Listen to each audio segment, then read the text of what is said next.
The heads of state of the Alliance of Sahel States gathered recently for their second summit in Mali's capital, Bamako. The leaders from Mali, Burkina Faso, and Niger reaffirmed their commitment to security cooperation, economic self-reliance, and diversified international partnerships, while warning of new destabilization threats facing the region. Mamadou Tapili reports from Bamako. At the center of AES summit was a shared message of unity in the face of sanction, insecurity, and diplomatic isolation.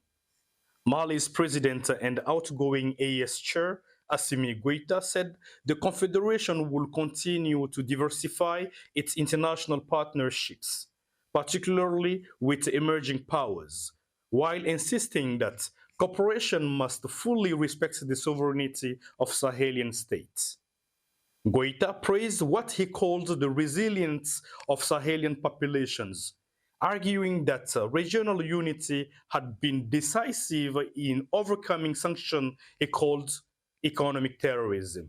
What is important today is the regional awakening and the ideological battle which the Sahel countries have ultimately succeeded in introducing at the level of their populations.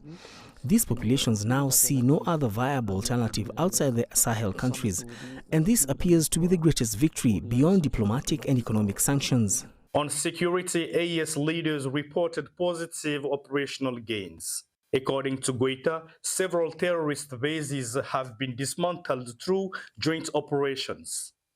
He reaffirmed the bloc's commitment to building a unified AES military force, a pillar of self-resilience. But security concern extended beyond armed groups. Burkina Faso's president and current AES president Ibrahim Traoré warned of an imminent black winter in West Africa, a convergence of terrorism, political pressure, and economic destabilization. Beyond the direct actors who are on the ground and confronting each other on a daily basis, it must also be acknowledged that there are indirect actors who are present and support the initiatives carried out by terrorist groups.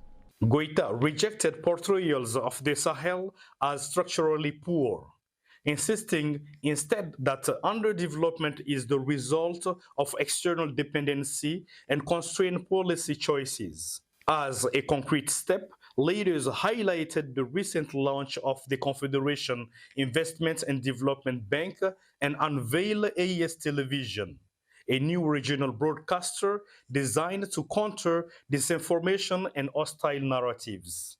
It is simply necessary to understand that a real need emerged. Indeed, the audiovisual space was previously covered by French television channels, which enjoyed wide coverage across these three states. Unfortunately, the withdrawal of these channels' licenses has created a vacuum, and no other channel in these three countries has been able to provide full coverage of this space. Yet, analysts say major challenges remain.